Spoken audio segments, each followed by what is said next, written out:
बांगलादेशातील हिंदूंवरील अत्याचारानंतर हिंदू संघटना आपल्याला आक्रमक झाल्याचं चित्र बघायला मिळते। आज नाशिक आणि नंदुरबारमध्ये बंदची हाक देण्यात आलेली आहे, तर अमरावतीमध्ये सुद्धा मोर्चाचं आयोजन करण्यात आलेलं आहे।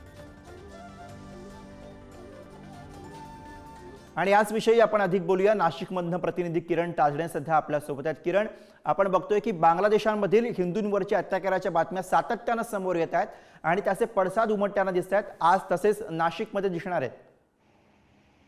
गुरु, अगदी खरं। आपल्याला माहिती आहे की बांगलादेशमध्ये जी काही राजकीय परिस्थिती आहे किंवा एकूणच त्या ठिकाणी उद्भवलेला जो हिंसाचार आहे त्या सगळ्या संदर्भातले जे काही व्हिडिओ समोर येत आहे त्या व्हिडिओच्या पार्श्वभूमीवर हिंदू समाजाकडनं आता संताप व्यक्त केला जातोय।